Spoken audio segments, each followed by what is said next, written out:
Hello everyone, welcome to Vedas academy. मेरा नाम अजीत सिंह है।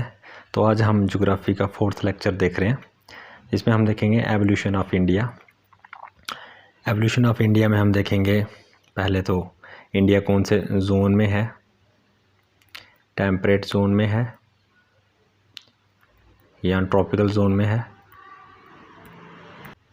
ट्रॉपिकल जोन में है देखेंगे। टेम्परेट जोन किसको कहते हैं, ट्रॉपिकल जोन किसको कहते हैं। तो स्टार्ट करते हैं कि इंडिया जो है वो ट्रॉपिकल है या टेम्परेट है इंडिया। ठीक है, तो टेम्परेट पार्ट क्या है, वो नॉर्थ में है। ठीक है, इसके नॉर्थ में है, ट्रॉपिक ऑफ कैंसर के नॉर्थ में है। India has always been treated as tropical country for 2 different reason. तो इंडिया को ट्रीट करा जाता है ट्रॉपिकल कंट्री ट्रीट करा जाता है इंडिया को। क्यों? क्योंकि 2 रीज़न है, एक तो फिज़िकल है, दूसरा है कल्चरल रीज़न। ठीक है, फिज़िकल रीज़न देखेंगे हम। फिज़िकल रीज़न क्या है? फिज़िकल रीज़न जो है, फिज़िकल रीज़न में क्या है, the country is separated from the rest of Asia by Himalayas. क्योंकि ये इंडिया है वो हिमालय से सेपरेटेड है। ठीक है, इसलिए उसको हम ट्रॉपिकल रीजन बोलते हैं इंडिया को। तो हम देख रहे थे फिज़िकल रीज़न कि इंडिया जो है ट्रॉपिकल रीजन में है। ये आ गया इक्वेटर 0 डिग्री पे। ठीक है, ये आ गया 30 डिग्री नॉर्थ की तरफ और ये 30 डिग्री साउथ की तरफ। तो ये जो एरिया है ये नॉर्थ और साउथ दोनों, ये ट्रॉपिकल जोन है। ट्रॉपिकल जोन है। ठीक है, इस ट्रॉपिकल जोन में क्या होता है कि यहाँ पे आप लगा लो कि यहाँ पे सन है। ठीक है, और सन जो है डायरेक्ट रेज सन की पड़ रही है यहाँ पे, इक्वेटर पे पड़ रही है। ठीक है, इक्वेटर पे पड़ रही है यहाँ पे। तो यहाँ पे क्या होगा, ट्रॉपिकल रीजन में इक्वेटर पे क्या होगा कि यहाँ पे अवेपोरेशन ज़्यादा होगी। ठीक है, अवेपोरेशन जो है वाटर की वो ज़्यादा होगी। तो अवेपोरेशन यहाँ पे ज़्यादा होगी, इस एरिया पे ट्रॉपिकल जोन में अवेपोरेशन ज़्यादा होगी। ठीक है, अवेपोरेशन तो रेनफॉल क्या होगा यहाँ पे, तो ज़्यादा होगा वो भी। तो रेनफॉल ज़्यादा होगा, रेनफॉल यहाँ पे ज़्यादा होगा। ठीक है, और यहाँ का क्लाइमेट कैसा होगा, यहाँ का क्लाइमेट हॉट होगा क्योंकि यहाँ पे ह्यूमिडिटी भी ज़्यादा होगी ड्यू टू एक्सेसिव क्या बोलते हैं उसको, एक्सेसिव एवेपोरेशन। उसकी वजह से ह्यूमिडिटी यहाँ पे ज़्यादा होगी। कहाँ पे ज़्यादा होगी? यहाँ पे ट्रॉपिकल जोन में। ठीक है, और ट्रॉपिकल जोन में मगर इंडिया जो है हमारा, इंडिया तो टेम्परेट जोन में है, अभी हमने ऊपर देखा। इंडिया जो है ट्रॉपिकल जोन में है। ठीक है, ट्रॉपिकल जोन में है इंडिया। ये रहा इंडिया। तो टेम्परेट जोन है ऊपर वाला, इससे इंडिया के ऊपर टेम्परेट जोन है। तो हमने अभी, तो इंडिया कहाँ पे है? इंडिया है ट्रॉपिकल जोन में। ये रहा इंडिया, ये इंडिया। अगर हमने अभी देखा कि कौन से 2 रीज़न हैं कि इंडिया को हम ट्रॉपिकल जोन में रखते हैं। ठीक है, वो रीज़न है एक फ़िज़िकल रीज़न। वो रीज़न क्या है कि यहाँ पे माउंटेन्स हैं, हिमालयाज़ हैं, उसकी वजह से यहाँ से कोल्ड वेव नहीं आती है और यहाँ पे हिमालय जो है कोल्ड वेव को रोकता है, इसलिए हम ट्रॉपिकल जोन में हैं। आई होप आपको समझ आया होगा कि ट्रॉपिकल जोन और टेम्परेट जोन में क्या फ़र्क है। ट्रॉपिकल जोन बेसिकली हम यहाँ पे हॉट क्लाइमेट होता है और टेम्परेट जोन में विंटर क्लाइमेट होता है।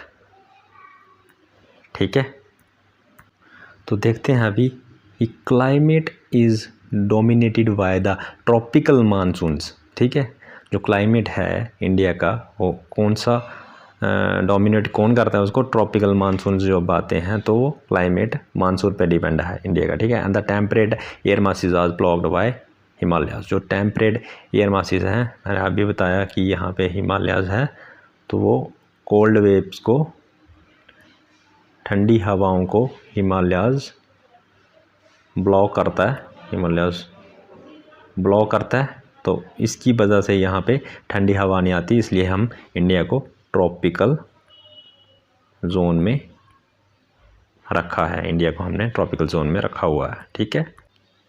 तो जो हिमालयाज़ के साउथ में जो है एरिया है, तो वो ट्रॉपिकल में रखा हुआ हमने, ठीक है। उसके बाद क्या कि मगर नाइट टेम्परेचर जो रहता है विंटर में, वो several places in north India में कम हो जाता है वहाँ पे नॉर्थ इंडिया में नाइट का टेम्परेचर। तो those level of those prevailing in temperature lands yet clear skies and intense isolation raise the day temperature to a tropical level, ठीक है। डे का टेम्परेचर क्या होता है, ट्रॉपिकल लेवल में पहुंच जाता है, गर्म हो जाता है डे का। नाइट का ठंडा हो जाता है, मगर जो डे का टेम्परेचर होता है वो गर्म हो जाता है। तो पहला हो गया हमारा यहाँ पे फिज़िकल रीज़न, दूसरा हमारा आ गया कल्चरल रीज़न आ गया, जोग्राफिकल रीज़न। कल्चर जो है सेटलमेंट, लोग यहाँ पे रहते हैं, डिजीज़ बीमारियाँ, एग्रीकल्चर करते हैं लोग यहाँ में, प्राइमरली इकोनॉमिक एक्टिविटी और ऑल ट्रॉपिक इन नेचर। तो यहाँ पे थोड़ी गर्मी चाहिए, अगर कोई आपको खरीफ खराब उगानी है या राबी खराब चाहिए आपको, खरीफ खराब चाहिए, तो वहाँ पे थोड़ी ह्यूमिडिटी तो चाहिए आपको। ह्यूमिडिटी चाहिए, तो ह्यूमिडिटी कहाँ पे होगी, टेम्परेट रीजन में ह्यूमिडिटी नहीं होगी, ठीक है, गर्मी नहीं होगी, तो वो कहाँ पे मिलेगी हमें, ट्रॉपिकल रीजन में हमें गर्मी जो होगी, क्लाइमेट हॉट होगा वहाँ पे, ठीक है, हॉट होगा क्लाइमेट वहाँ पे। ये हो गया हमारा कल्चरल रीज़न हो गया, ठीक है। उसके बाद क्या बोला इसने कि primarily because of Himalayas that India is a tropical country.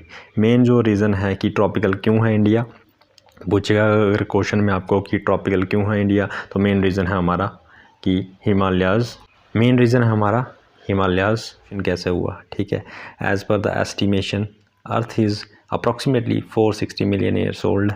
Endogenic and exogenic forces, तो एंडोजेनिक और एक्सोजेनिक फोर्सेस कौन सी होती हैं, एंडोजेनिक फोर्सेस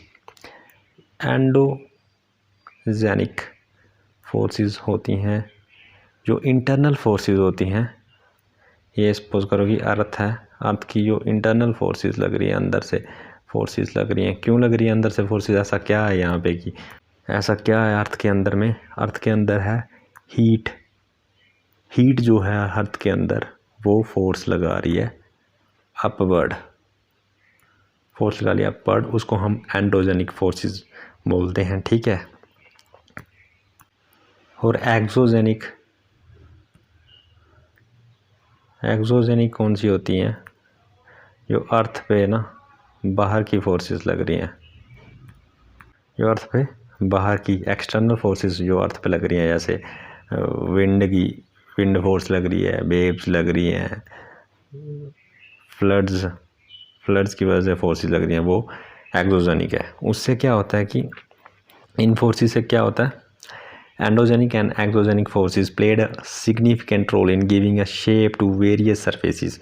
तो इससे क्या होगा कि अर्थ पे जब फोर्सेस लगेंगी, बाहर की फोर्सेस लग रही हैं, तो इससे शेप जो होगी अर्थ की वो बिगड़ेगी, ख़राब होगी, इरेगुलर शेप हो जाएगी। तो इसलिए सिग्निफिकेंट रोल प्ले करती हैं ये दोनों forces, endogenic and exogenic forces, ठीक है। उसके बाद ये आ गया थ्योरी ऑफ प्लेट टेक्टोनिक्स। अभी थ्योरी ऑफ प्लेट टेक्टोनिक्स आपने पढ़ी होगी ये बचपन में, ठीक है, छोटी क्लासेस में। तो define the formation of physical aspect of the earth, तो पहले क्या था कि इनिशियली क्या था कि all the continents were United, ठीक है, वो यूनाइटेड थे, एक लैंड मास था, उसको हम क्या कहते थे, पैंजिया और सुपर कॉन्टिनेंट, ठीक है। नॉर्दर्न पार्ट था जो of ancient super continent Pangaea, उसका नाम था अनगारा लैंड और Laurasia. And the southern part जो था उसका नाम था गोंडवाना लैंड, ठीक है। यहाँ तक पता चला आपको। तो जो गोंडवाना लैंड वो था साउदर्न पार्ट, ठीक है, साउदर्न पार्ट था। उसमें क्या कौन सी कंट्रीज़ इंक्लूड हैं, वो इंडिया है, ऑस्ट्रेलिया है, साउथ अफ्रीका है, साउथ अमेरिका है एंड एंटार्क्टिका है, ठीक है। अभी मैं आपको मैप में बताऊंगा कि कौन कौन सी कंट्री। तो क्या था कि इनिशियल डेज में क्या था, ये एक देखो यहाँ पे दिख रहा है आपको कि एक ही लैंड मास है, ये यहाँ पे ये एक ही लैंड मास है, सारा कंबाइन था लैंड मास। तो जो ऊपर का था नॉर्थ का रीजन था उसको हम लोअर एशिया बोलते थे, और जो साउथ का रीजन था ये नॉर्थ का रीजन हो गया और ये साउथ का रीजन हो गया, ठीक है, उसको हम गोंडवाना लैंड बोलते थे, ठीक है। उसमें साउथ के रीजन में south America, Africa, India, Antarctica and Australia, ठीक है। और लोअर एशिया जो नॉर्थ का पार्ट था उसमें नॉर्थ अमेरिका और एशिया आता था वहाँ पे, ठीक है। तो फिर ऐसा क्या हुआ कि ये लैंड था जो एक ही था कॉन्टिनेंट, सारे कॉन्टिनेंट एक ही लैंड मास के बने हुए थे। तो ऐसा क्या हुआ कि ये लैंड मास अलग अलग कॉन्टिनेंट होंगे, अलग अलग बन गए। नॉर्थ अमेरिका यहाँ चला गया, इस तरफ साउथ अमेरिका यहाँ पे हो गया, अफ्रीका यहाँ पे हो गया, एशिया यहाँ पे, ऑस्ट्रेलिया यहाँ पे। तो ऐसा क्या हुआ, तो ऐसा क्या हुआ कि वो पहले का लैंड था, एक लैंड था, ऑल कॉन्टिनेंट्स एक जैसे थे, मतलब लैंड मास उनका इकट्ठा था। तो ऐसा क्या हुआ कि यहाँ पे अलग अलग हो गए, सारे कॉन्टिनेंट अलग हो गए, लैंड मास अलग हो गया।